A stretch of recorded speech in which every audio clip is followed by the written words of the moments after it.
Bonjour, on est ici au Zoo de la Palmyre. Vous allez ouvrir le 2 juin. Quelles sont les règles que vous avez mises en place pour pouvoir bénéficier de l'autorisation d'ouverture? Alors compte tenu des circonstances particulières, on est en étroite collaboration avec la mairie et puis la préfecture concernant l'ouverture du parc.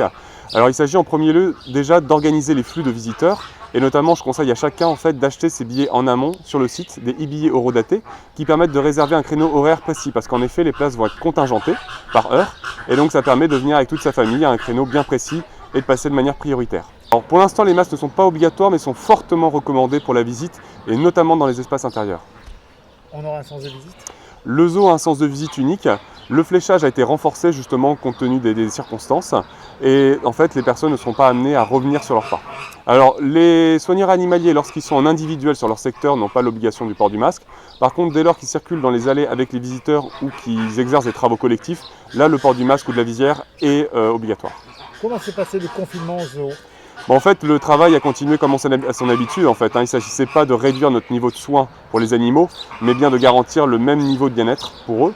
Donc en fait, en dehors d'une personne qui s'est arrêtée pour garde d'enfants, tout le reste de l'équipe a continué à travailler. Au niveau administratif, certes, on a fait du télétravail au maximum pour éviter d'être à plusieurs dans le bureau, mais pour le reste, le travail a continué. Pour revenir au déconfinement, donc masque vivement conseillé. Vous avez mis en place aussi des écriteaux, des informations au vrai du zoo? Oui, tout à fait. Tout au long de la visite, en fait, nous avons des panneaux qui rappellent les gestes barrières, notamment la distance d'1 mètre, mais surtout quelque chose dont les visiteurs avaient l'habitude auparavant, à savoir nourrir les animaux. Là, on interdit le nourrissage des animaux. Non pas tant pour le risque que ça représente pour les animaux parce qu'il est extrêmement minime, mais par contre c'est pour éviter la contagion croisée entre les visiteurs, à savoir la girafe qui lèche la main d'un enfant, puis d'un deuxième, puis d'un troisième, avec potentiellement une transmission de la contamination. Et dans ce sens aussi, le parc des chèvres, son accès a été suspendu, au même titre que les spectacles pour lesquels on évite les rassemblements. Très bien, je vous remercie. Merci à vous.